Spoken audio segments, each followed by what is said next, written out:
just wait for YouTube to catch up.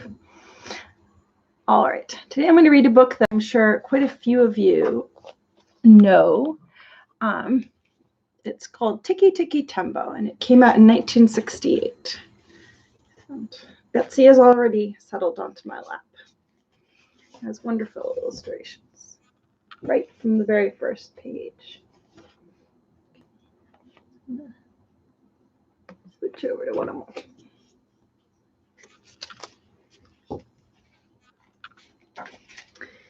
Tikki, Tikki, Tembo.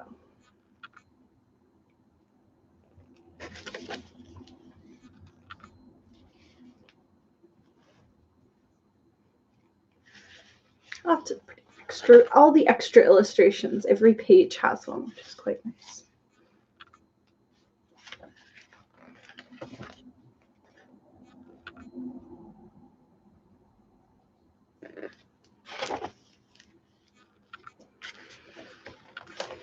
Once upon a time, a long, long time ago, it was the custom of the fathers and mothers in China to give their first and honored sons great long names, but second sons were hardly given any name at all.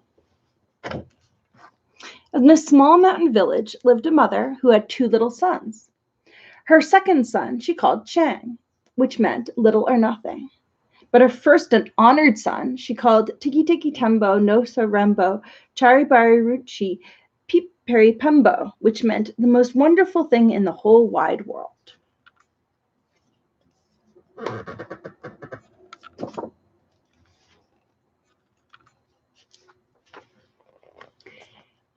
Every morning, the mother went to wash in the little stream near her home, and the boys went chattering along with her. On the bank was an old well. Don't go near the well, warned her mother, or you will surely fall in.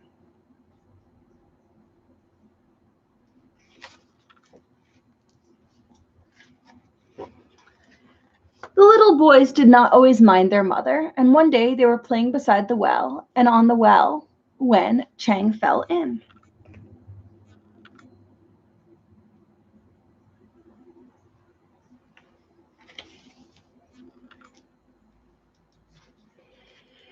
Tikki, Tikki, Tembo, no Sa Rembo, Chari Bari Ruchi, Pip Peri Pembo ran as fast as his little legs could carry him to his mother and said, "Most honorable mother, Chang has fallen into the well. The water roars, little blossom, I cannot hear you," said the mother. Then Tikki, Tikki, Tembo, no Sa Rembo, Chari Bari Ruchi, Pip Peri Pembo raised his voice and cried, "Oh, most honorable one, Chang has fallen into the well." "That troublesome boy," answered her mother, running at the old man with the ladder to fish him out.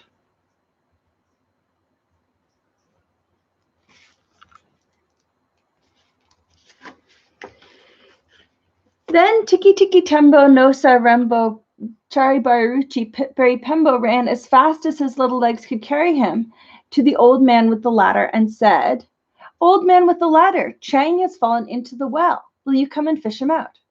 "So," said the old man with the ladder, "Chang has fallen into the well."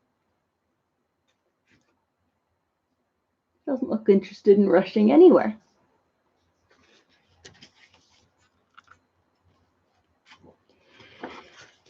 And he ran fast as his old legs could carry him, step over step, step over step. He went into the well, picked up little Chang, and step over step, brought him out of the well.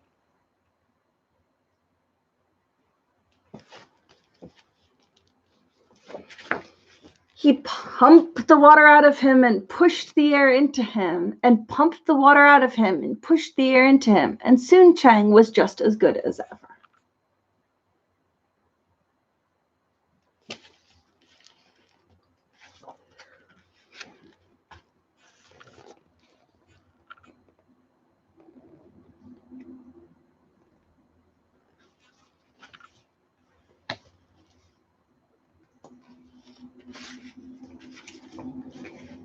Now for several months the boys did not go near the well, but after the festival of the 8th moon, they soon ran to the well to eat their rice cakes.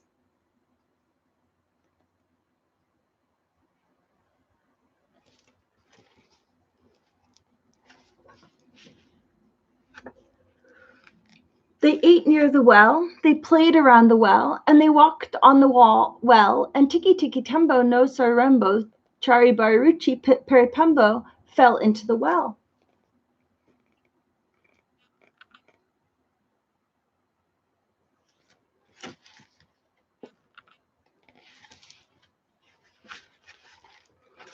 Chang ran as fast as his little legs could carry him to his mother and said, "Most honorable mother, Tikki Tikki Tembo no Sarembo Chari Baruchi Pit Peri Pembo has fallen into the well. The water roars, little one. I cannot hear you." So Chang took a deep breath and said, "Oh, mother, most honorable," he panted. "Tikki Tikki Tembo, no Sarembo, Chari Ruchi, Piperi Pumbo has fallen into the well." "Tiresome child, what are you trying to say?" said his mother.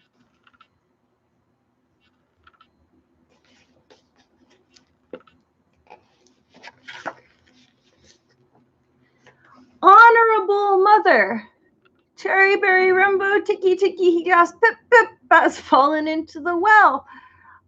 Unfortunate son, surely the evil spirits have bewitched your tongue. Speak your brother's name with reverence."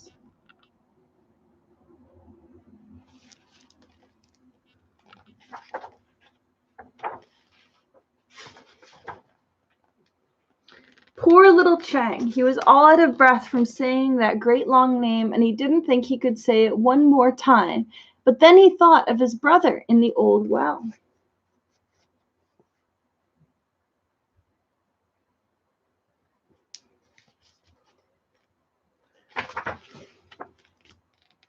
Chang bowed his head clear to the sand and took a deep breath and said very slowly, "Most honorable mother, Tikki Tikki Tembo, no Sarembo, Chari Bariruchi, Pip Peri Pembo is at the bottom of the well."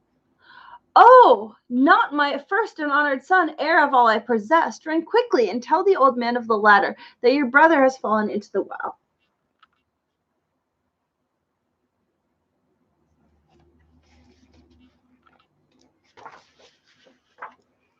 So Chang ran as fast as his little legs could carry him up to the old man with the ladder. Under a tree, the old man with the ladder sat bowed and silent. Old man," shouted Chang. "Come right away. Tikki Tikki Tembo no Sarembo Chari Ruchi Peri Pembo has fallen into the stone well."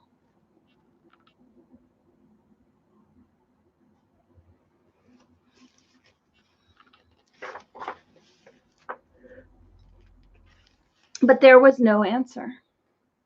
Puzzled, he waited. Then, with his very last bit of breath, he shouted, "Old man with the ladder, Tikki Tikki Tembo no Sarembo Chari Bariruchi Pip Peri Pembo is at the bottom of the well."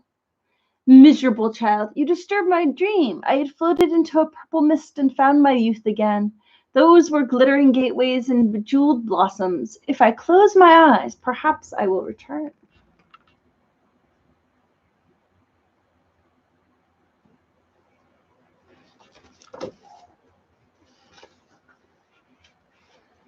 Poor little Chang was frightened. How could he say that great long name again? "Please, old man with the ladder, please help my brother out of the well."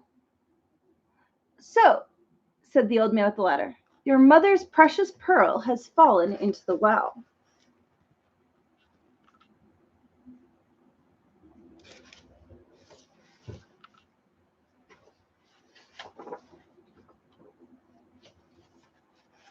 And there they go, looking back.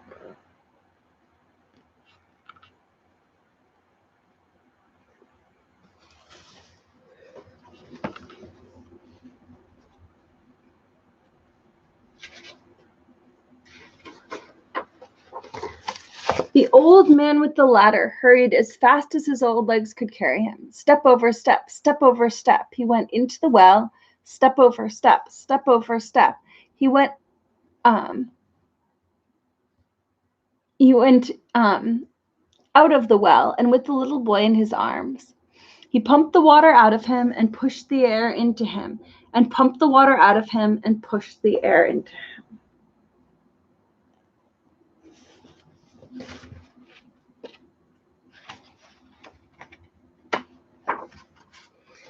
But Tikki Tikki Tembo, no Sarembo, Charibaribuchi, Peri Pembo had been in the water so long, all because of his great long name, that the moons rose many times before he was quite the same again. And from that day to this, the Chinese have always thought it was wise to give all of their children little short names instead of great long names.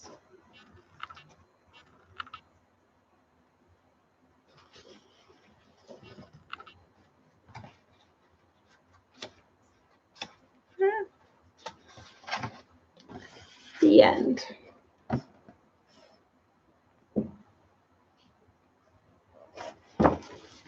Like that story. I haven't read that one in a very long time. Whew.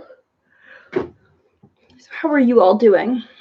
We're doing okay. We have just finished week 4 of our lockdown here.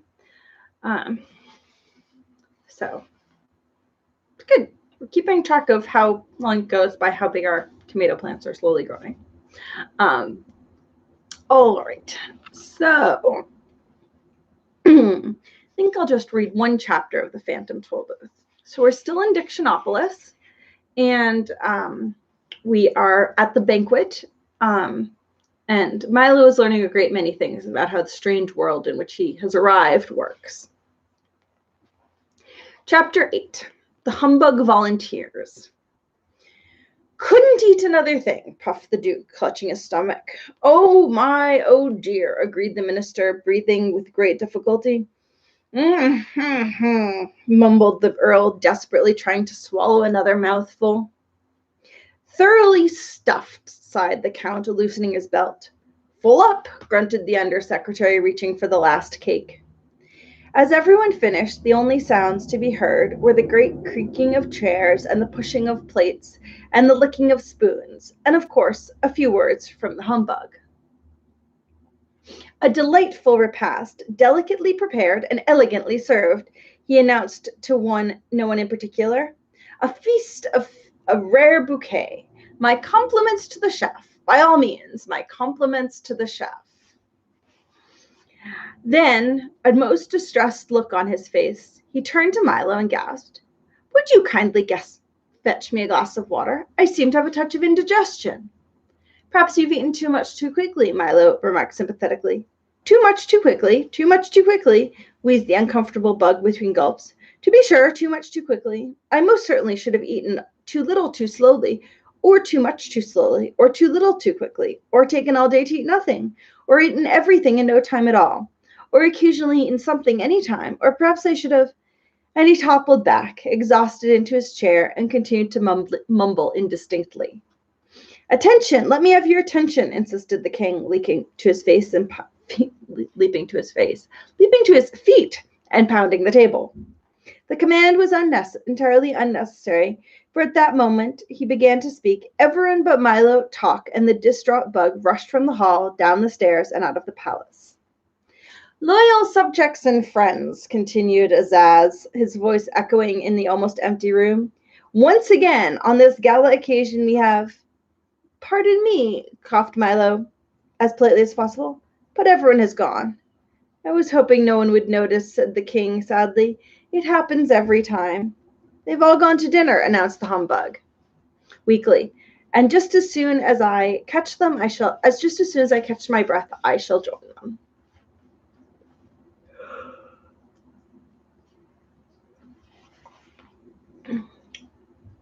That's ridiculous. How can they eat dinner right after a banquet? Asked Milo. Scandalous, shouted the king. We'll put a stop to it at once. From now on, by royal command, everyone must eat dinner before the banquet. But that's just as bad, protested Milo. You mean as good, corrected the humbug. Things which are equally bad are also equally good. Try and look at the bright side of things. I didn't know which side of anything to look at, protested Milo. Everything is so confusing, and all your words only make things worse. How true, said the unhappy king, resting his regal chin on his royal fist as he thought fondly of the old days. There must be something we can do about it. We pass a law, suggested the humbug brightly. For We have almost as many laws as words, grumbled the king. Offer a reward, offered the bug again. The king shook his head and looked sadder and sadder. Send for help. Drive a bargain. Pull the switch. File a brief. Lower the boom. Toe the line. Raise the bridge. Bar the door, shouted the bug, jumping up and down and waving his arms. Then he promptly sat down as the king glanced furiously in his direction. Perhaps you might allow rhyme and reason to return, said Milo softly, for he had been waiting for just such an opportunity to suggest it. How nice it would be, said Azaz, straightening up and adjusting his crown. Even if they were a bother at times, things always went so well when they were here. And as he spoke, he leaned back on his throne and clasped his hands behind his head and stared thoughtfully at the ceiling. But I'm afraid it can't be done. Certainly not, it can't be done, replied the humbug. Why not? Asked Milo. Why not indeed? Exclaimed the bug, who seemed equally at home on either side of an argument. Much too difficult, replied the king. Of course, emphasized the bug. Much too difficult. You could if you really wanted to, insisted Milo. By all means, if you really wanted to, you could, the humbug agreed. How? Asked Azaz, glaring at the bug. How? Inquired Milo, looking the same way. A simple task, began the bug, suddenly wishing he were somewhere else, for a brave lad with a stout heart, a steadfast dog, and a serviceable small automobile. Go on, commanded the king. Yes, please, seconded Milo. All that he would have to do, continued the worried bug, is travel miles of harrowing and hazardous countryside, into unknown valleys and uncharted forests, past yawning chasms and trackless wastes until he reached Digitopolis, if of course he ever reached there. And then he would have to persuade the mathematician to agree to release the little princesses, and of course he'd never agree to anything that you agreed with, and anyway, if he did, you certainly wouldn't agree to it. From there, it's a simple matter of entering the mountains of ignorance, full of perilous pitfalls and ominous overtones, a land to which many venture but few return, whose evil demons slither slowly from peak to peak in search of prey. Then an effortless climb up a 2,000-step circular stairway without railings in a high wind at night, for in the mountains it is always night, to the castle in the air. He paused momentarily for a breath and began again. After a pleasant chat with the princesses, all that remains is a leisurely ride back through those chaotic crags, whose frightening fiends have sworn to tear any intruder limb from limb, devour him down to his belt buckle. And finally, the long ride back, a triumphal parade, if of course there is anything left to parade, followed by hot chocolate and cookies for everyone. The humbug bowed low and sat down once again, very pleased with himself. I never realized it would be so simple, said the king, stroking his beard and smiling broadly. Quite simple indeed, concurred the bug. It sounds dangerous to me, said Milo. Most dangerous, mumbled the humbug, still trying to be in agreement with everybody. Who will make the journey? Asked Tok, who had been listening very carefully to the humbug's description. A very good question, replied the king, but there is one far more serious problem. What is it? Asked Milo, who was rather unhappy at the turn the conversation had taken. I'm afraid I can tell you that only when you return, cried the king, clapping his hands 3 times. As he did, the waiters rushed back into the room and cleared away the dishes, the silver, the tablecloth, the table, the chairs, the banquet hall, the palace, leaving them all standing in the marketplace. Of course, you realize I would like to make the trip myself, continued Azaz, striding across the square as if nothing had happened. But since it was your idea, you shall have all the fame and honor. But you see, began Milo, Dictionopolis will always be grateful, my boy, interrupted the king, throwing one arm around Milo and patting Tok with the other. You will face many dangers on your journey, but fear not, for I have brought you this for your protection. He drew from inside his cape a small, heavy box about the size of a school book and handed it ceremoniously to Milo. In this box are all the words I know, he said. Most of them you will never need. Some you will use constantly. But with them, you may ask all the questions which have never been answered and answer all the questions which have never been asked. All the great books of the past and all the ones yet to come are made with these words. With them, there is no obstacle you cannot overcome. All you must learn to do is use them well and in the right places. Milo accepted the gift with thanks, and the little group walked to the car, still parked at the edge of the square. You will, of course, need a guide, said the king, and since he knows the obstacles so well, the humbug has cheerfully volunteered to accompany you. Now see here, said the startled bug, for that was the last thing in the world he wanted to do. Oops. You will find him dependable, brave, resourceful, and loyal, continued Azaz, and the humbug was so overcome with flattery that he quickly forgot to object again. I'm sure he will be a great help, cried Milo as they drove across the square. I hope so, thought Tock to himself, for he was far less sure. Good luck, do be careful, shouted the king, and down the road they went. Tock and Milo wondered what strange adventures lay ahead. The humbug speculated on how he'd ever become involved in such a hazardous undertaking. And the crowd waved and cheered wildly, for while they didn't care at all about anyone arriving, they were always pleased to see someone go. And we will leave it there for today. Hope you have a lovely rest of your afternoon or evening, whatever you are having, and I will see you tomorrow.